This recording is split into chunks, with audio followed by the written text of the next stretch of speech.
Gracias, Señor, por este tiempo. Bendigo este tiempo en tus preciosas manos, porque en mi vida has sido bueno tú. En mi vida tú has sido maravilloso, poderoso. Eres grande, alto y sublime. Gracias porque has hecho grandes y maravillosas cosas en nosotros. Gracias, Señor.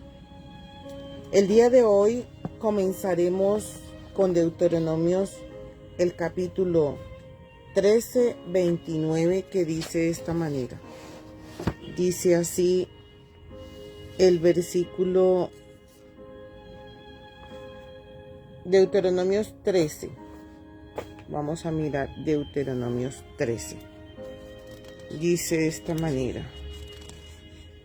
Deuteronomio 12, 13 en adelante, pero voy a leer el 29.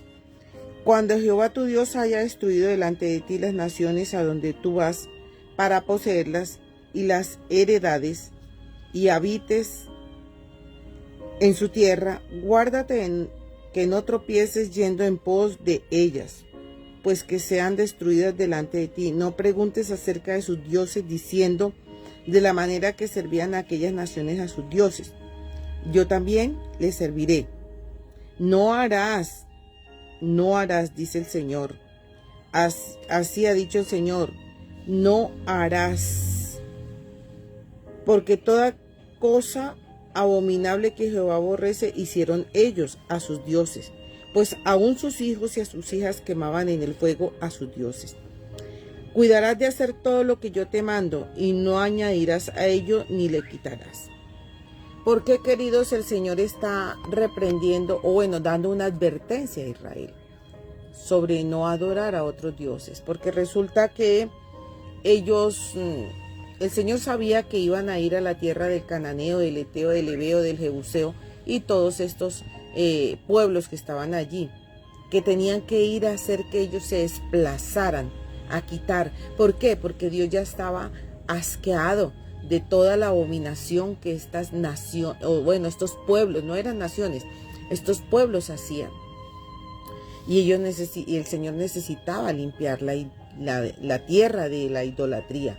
Por eso Él mismo se escogió un pueblo que eran los hebreos. Él escogió este pueblo para que solamente lo adorara a Él, y que las naciones, al ver este pueblo y al ver que solo adoraban a un solo Dios y que Dios les respondía, entonces iban a querer ellos verdaderamente ser como el pueblo hebreo. Era la intención de Dios, que los demás quisieran ser como su pueblo para adorar a un Dios verdadero.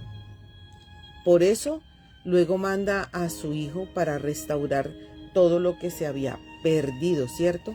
Que era la adoración al Dios único, al Dios real, al verdadero.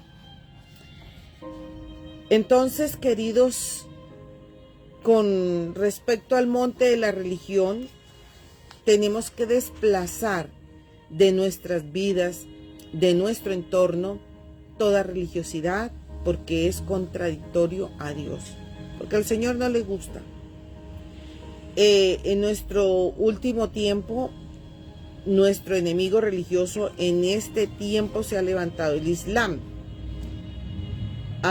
Aparte pues del judaísmo y el cristianismo, es otra de las religiones fuertes que hay, que se llama monoteísta, porque ellos también adoran un solo Dios, pero no están adorando al Dios que nosotros adoramos, porque de lo contrario, entonces ellos tendrían lo que nos habla el Señor en la palabra con respecto a los dones del Espíritu.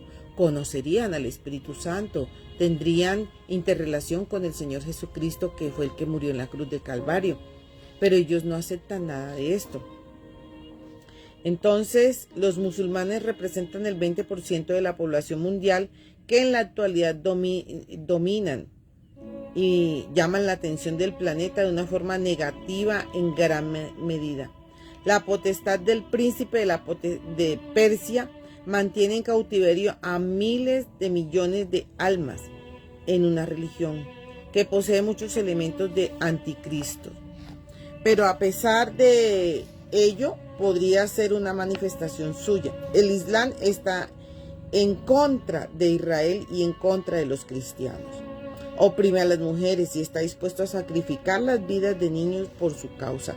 Y lo hemos visto en esta pleito que hay entre Gaza, entre Hamas, porque no es entre Gaza, es entre Hamas y el pueblo de Israel. Hemos visto cómo ellos toman los niños y los colocan como barrera, como escudos, para que el ejército de Israel no penetre ni haga lo que debe hacer para rescatar pues a sus coterráneos que están allí.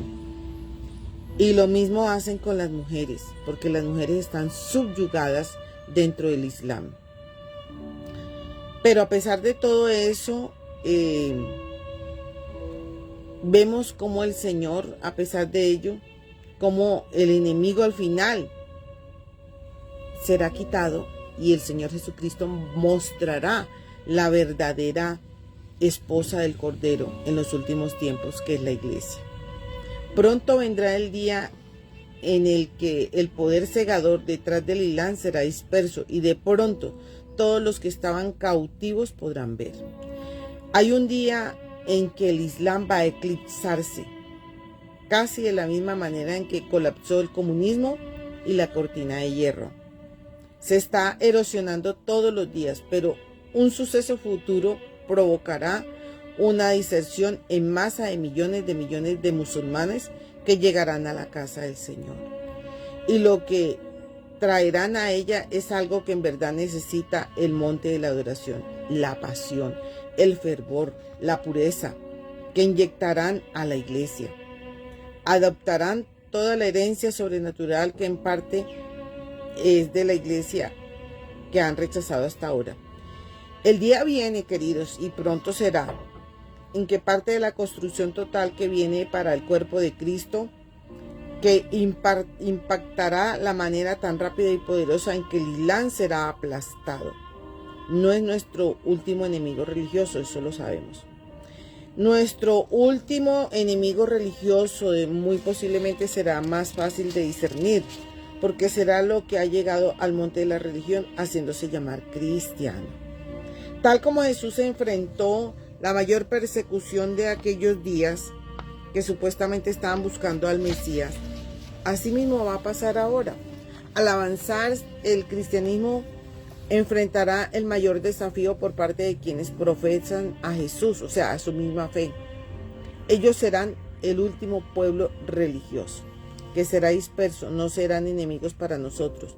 Nosotros seremos enemigos para ellos. Es muy probable que el principado bajo el cual obrará será el del príncipe de Grecia, el espíritu de razonamiento humano. Un equipo formado en los últimos tiempos por un espíritu religioso, y el príncipe de Grecia será un gran desafío para superar. Como en los tiempos del Señor Jesucristo, estos serán quienes en teoría estén de acuerdo con Dios, pero que lo rechazarán por haber venido de una presentación diferente a lo que esperaban y lucharán contra él desesperadamente. El cristianismo, producto del hemisferio izquierdo, será el último enemigo religioso que la Iglesia de Jesucristo tendrá que enfrentar.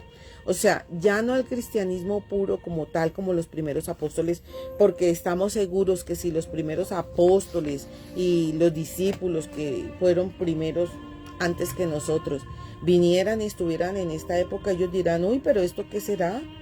¿Esto por qué lo hacen de esta manera? Nosotros no hacíamos esto nunca. Y ahora porque tienen tienen tiempo para cada cosa que se hace dentro de la oración. Nosotros actuábamos por el Espíritu, no por lo que nos pusiéramos de programaciones y todo. Que si ellos estuvieran aquí en este tiempo, estarían diciendo que desconocen la iglesia que ellos fundaron. Porque en la iglesia que ellos fundaron, que el Señor Jesucristo fundó a través de ellos, no había tanto ritual como el que tenemos hoy en día, queridos. Déjeme decirle que nosotros nos hemos llenado de mucha programación. Y eso en parte es válido y en parte no. Porque esa programación hace que muchos que no profundizan en la palabra lleguen a tener religión en vez de relación. Cada programación de nuestras iglesias es un arma de dos filos, porque puede atraer como puede separar. Puede atraer a la persona como los puede separar. ¿Por qué? Porque entonces la gente se involucra solamente en todas las programaciones que hayan, pero dejan de lado la relación con el Señor y con el Espíritu Santo. Personalmente a mí me ha dicho el Señor que debo llevar a las personas a una adoración genuina al Señor, no una adoración mezclada con actividades dentro de la iglesia. Tenemos que empezar nuevamente a ser sencillos y sensibles al Espíritu Santo, hacer lo que el Espíritu Santo nos dice que hagamos. El Espíritu Santo algún día nos va a decir: adórenme en este día y no prediquen. Otro día nos dirá: lee esta palabra. A mí me pasó en este viaje que fuimos. Tenía yo toda mi programación, por eso digo que es un arma de doble filo, porque puede servir como puede no servir. En el momento en que ya me tenía yo que entrar en la intervención que debía hacer, Él me dio otra palabra. Y esa era la palabra, queridos. Eso era lo que Él quería decir. Entonces, cuando nos llenamos de programaciones, muchas veces el mismo ministro aparta al Espíritu Santo y solamente hará la programación que este ministro tiene. Y no es así. Es la programación del Espíritu Santo. Queridos, debemos volver a los principios, cuando ellos eran programados por el Espíritu Santo. Cuando iban a enviar a Bernabé y a Saulo a algún lugar, se reunieron para ellos mandarlos. Y el Espíritu Santo mismo, se reunieron primero en oración, y el Espíritu Santo mismo dijo que enviaran a estos dos hermanos. Y hoy en día la iglesia no envía. La iglesia no envía, porque hay un celo. Y un celo de que de pronto ese hermano que vaya a ir a tal parte se vaya a quedar con las ovejas. Un celo de que de pronto no vaya a decir la palabra correcta. Pero yo pienso que si hemos instruido bien a los siervos y siervas del Señor, no se van a desviar y no van a confundir las personas. Van a hablar de lo que el Señor quiere que se hable. Van a ministrar lo que el Señor quiere que se ministre. Si esas personas de las iglesias, líderes y el liderazgo de la iglesia de hombres y mujeres está cimentado en la sana doctrina y en el Espíritu Santo, no van a ir a hacer otras cosas diferentes. En esta época a mí me impacta una iglesia que hay aquí en Bogotá, no voy a decir el nombre, pero me impacta porque cada domingo tiene unos siervos diferentes ministrando la palabra. Y también tiene unos adoradores diferentes. Inicialmente yo no entendía, porque venimos de una religiosidad donde cada domingo tiene que ser la misma orquesta, los mismos adoradores, el mismo predicador o el mismo pastor. Pero esta iglesia se sale de ese régimen. Y me parece, en estos momentos que he estado entrando en lo que es la religiosidad, aún dentro de la iglesia cristiana, esto me parece espectacular. ¿Por qué? Porque se están adiestrando más ministros. Por eso el Señor nos manda a ser ministros competentes de un nuevo pacto. Ministros competentes, queridos, de un nuevo pacto. Y eso quiere decir que estamos en el pacto del Señor Jesucristo. Y Él a todos los ministros nos hace competentes. La competencia no viene del ritualismo que tenemos en la iglesia. La competencia viene de estar en presencia del Señor. La competencia viene de que el mismo Señor ve el corazón del ministro y dice, a este enviaré, como pasó con Saulo y como pasó con Bernabé. A ellos los envió por el Espíritu. Hoy en día nos movemos más, es por lo que ven nuestros ojos. Entonces, si le vemos dones y carisma a un siervo, a este sí me sirve. Este sirve para que haga tal cosa, para que haga tal otra. Queridos, nos hemos vuelto religiosos. Porque es a nuestro parecer, pero no le preguntamos al Señor si Él quiere que esa persona sea usada, sea utilizada. No le preguntamos. Muy pocos le preguntan al Señor qué quiere que se haga con sus siervos y siervas. ¿A dónde quiere que los envíe? El mismo Señor nos dio ejemplo, queridos, de enviar de 2 en 2 y envió a 70, de 2 en 2, por todas partes a predicar el Evangelio, por todas partes. Y eran viajes misioneros, porque habla de no llevar doble túnica, habla de no llevar tantas cosas, porque iban a ser retribuidos. ¿Acaso el Señor tuvo celos de mandarlos? ¿Cierto que no? Y de eso sí nos hemos llenado la iglesia cristiana.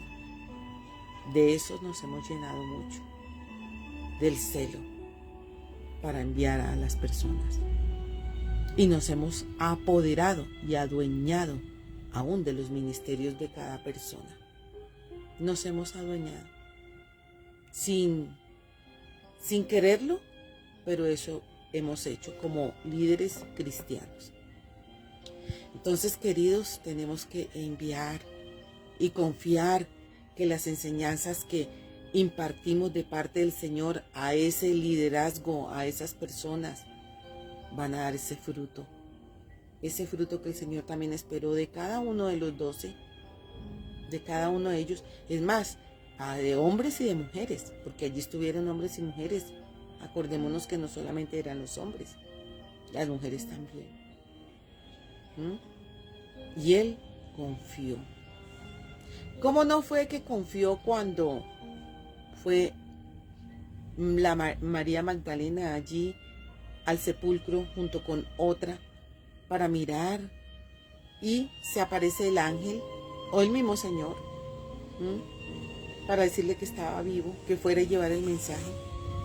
No confió en una mujer, claro, ahí está la escritura. Confió en una mujer. Ella fue y llevó el mensaje. Otra cosa es que los discípulos en ese momento no le creyeron, porque para ellos era como imposible que su maestro hubiera resucitado. Pero tuvieron que ir a ver con sus propios ojos. ¿Y quién fue la primera que esparció el mensaje? Una mujer. Entonces, debemos aprender a depositar nuestra confianza en la relación que tenemos con el Espíritu Santo y que lo que Él nos diga, eso debemos hacer. Lo que Él nos diga. Volver a los comienzos de la iglesia, cuando la iglesia sencillamente iba y se esparcía el Evangelio por todas partes. Yo sé que hoy en día tenemos la problemática de distancias, ¿cierto? Y que tenemos que tomar un transporte, bueno, etcétera, etcétera. Ahora, si no es en nuestra propia ciudad, tenemos que trasladarnos a otras ciudades. Pero tenemos que confiar, porque muchas veces, queridos, el pastor no lo va a hacer, no va a poder hacer todo. O el maestro, el profeta o el evangelista. No. Ni el apóstol. Porque tampoco es función del apóstol. El apóstol va a establecer, más no a enviar. ¿Qué fue lo que hizo Pablo? Estableció las iglesias que habían en tal y tal parte, ¿cierto? Eso estableció Pablo. Entonces, nosotros nos hemos aferrado a una cantidad de dogmas que tenemos religiosos. vamos a tener que cambiar eso, queridos. Porque cuando dice la palabra que el Señor nos hizo ministros competentes de un nuevo pacto, estaba hablando de esto. Hombres metidos y sumergidos en el Espíritu. Hombres que viniesen a adorar en el altar. Hombres que habían pasado por muchas situaciones, pero él sabía que había sembrado durante 3 años muy bien esa palabra, muy bien. Y tenemos que ser eso, ministros competentes de un nuevo pacto. Queridos, esto es impactante porque realmente es lo que Dios quiere en este tiempo. Y nosotros tampoco podemos, como ministros, cortarle las alas a las personas. No podemos. No podemos cortarle las alas.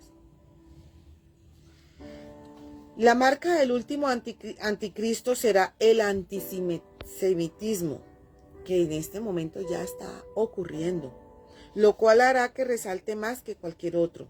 Esta potestad que obrará de una manera tan convincente que podrá volver la opinión mundial en contra de los judíos.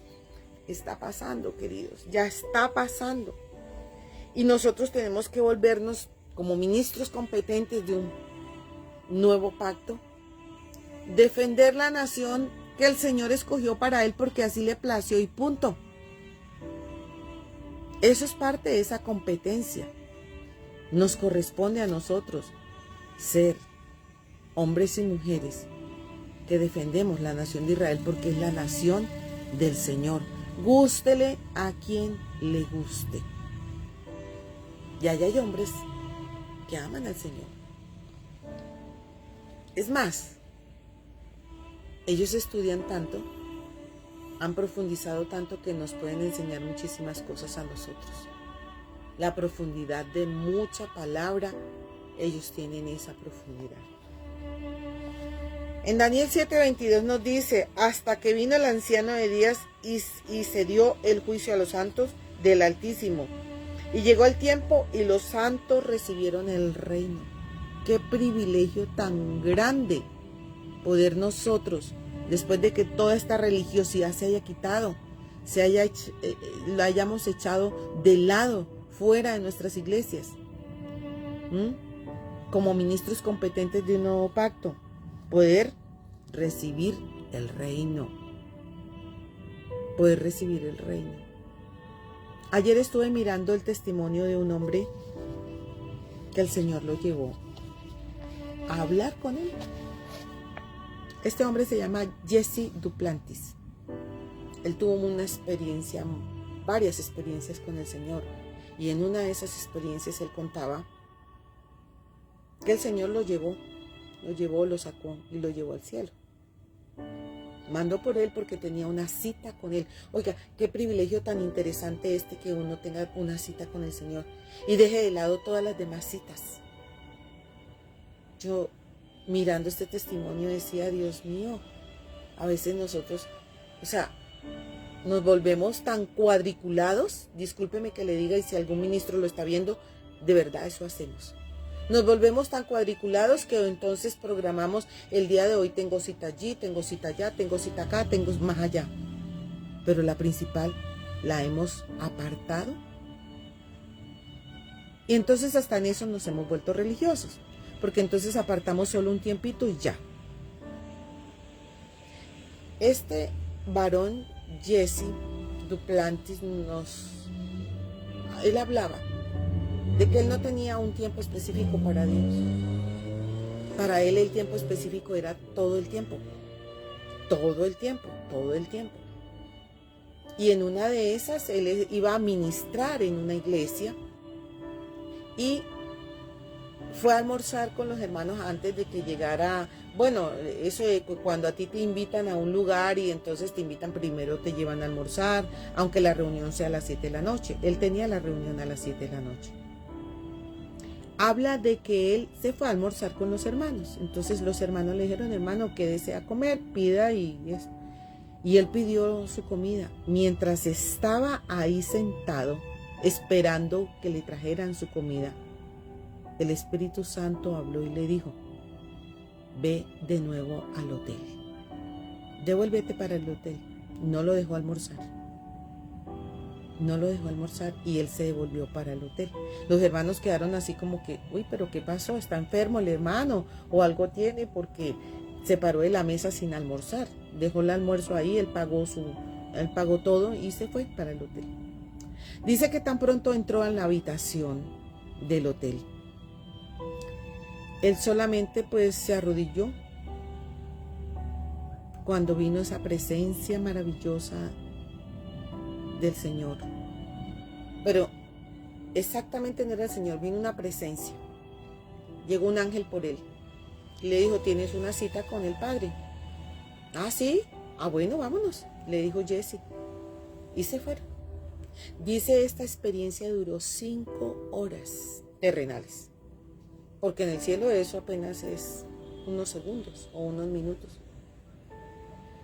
Y la experiencia fue muy enriquecedora, fue algo maravilloso.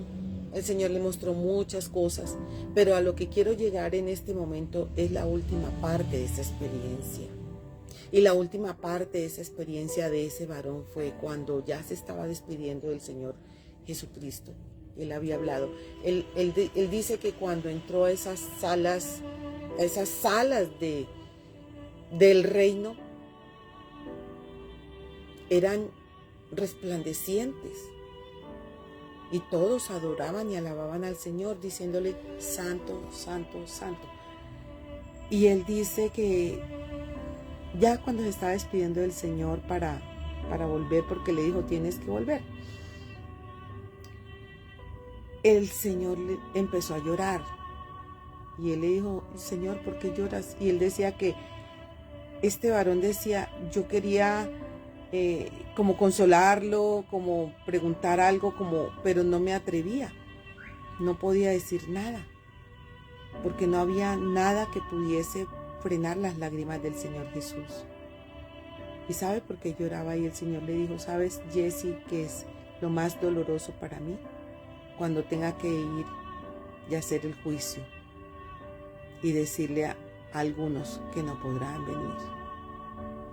Eso es lo más triste. Pero queridos, te tengo una noticia.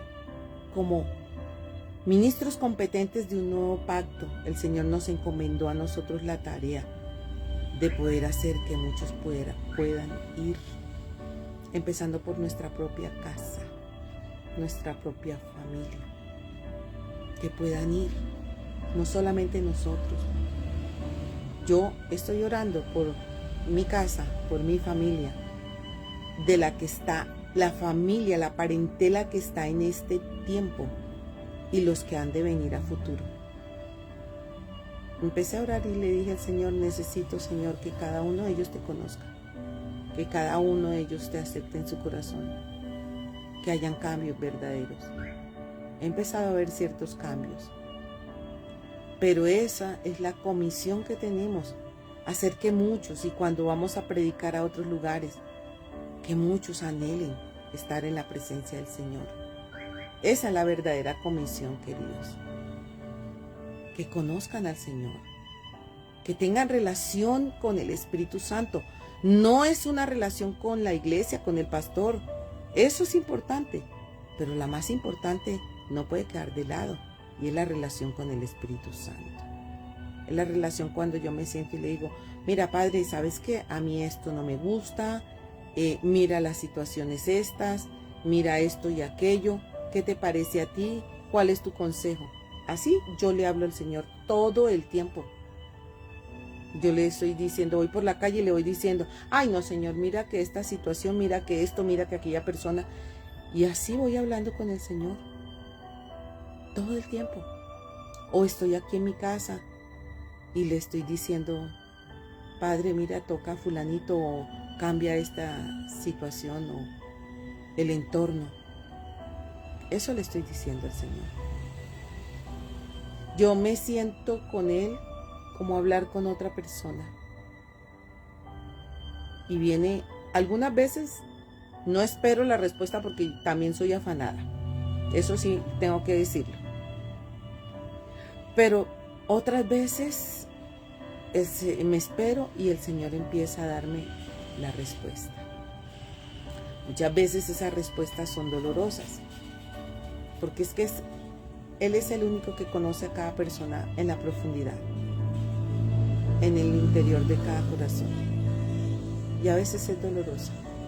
Otras veces la respuesta viene con una corrección e incluyéndome a mí misma.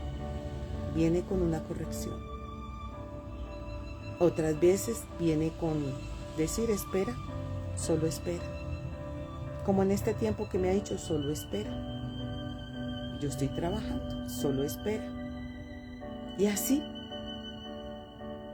Qué bueno que en toda la iglesia, la mayoría de los creyentes, podamos tener esa comunión, esa relación.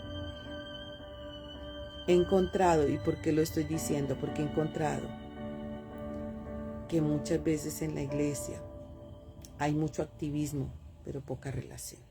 Mucho activismo. Y eso hace que la religiosidad se apodere del cristianismo. Muy sutilmente. Pero ha entrado, queridos. Ha entrado la religiosidad. Y tenemos que mirar en los diferentes lugares donde se adora al Señor. ¿Qué espíritu se está moviendo? ¿Qué espíritu se está moviendo? ¿Que tenemos que comenzar a tal hora? ¿Que tenemos que terminar a tal hora? A ver. Eso será lo que el Espíritu Santo quiere. Eso será lo que Él desea. ¿Que tenemos que hacer esto? ¿Que tenemos que hacer aquello? ¿Que hay que correr allí? ¿Hay que bajar acá? Hay que revisar para poder ser ministros competentes de un nuevo pacto. Señor, te doy gracias en esta tarde por lo que tú estás haciendo, por lo que nos estás enseñando, por quitarnos esos trajes viejos. Ya no sirven para nada, Señor. Los trajes de tanta actividad que a la final no nos llevan a la relación contigo. Tú nos llamaste a ser ministros competentes de un nuevo pacto. Ayúdanos a ser esos ministros, Señor. Necesitamos volver a la esencia de la relación contigo. Relación contigo.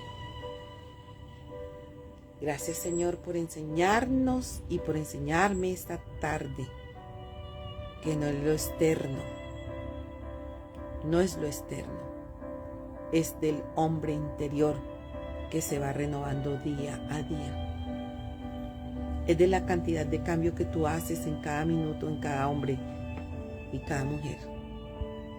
Muchas gracias, Señor. Hoy bendigo a cada uno de mis hermanos y te pido que este video o este en vivo sea para que tú nos muestres en que estamos en la iglesia y cómo estamos cada uno de los siervos y siervas delante de ti. Gracias, Señor. El Señor te bendiga y te guarde. El Señor haga resplandecer su rostro sobre ti.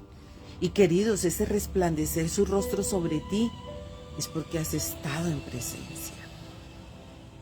Y tenga de ti misericordia y de mí. Y que ponga paz en tu casa. Y que guarde tu entrada y tu salida desde ahora y para siempre. Que la arteza de amasar las alacenas de tu casa tengan una bendición apretada, remecida y rebosante. Acuérdate de esto.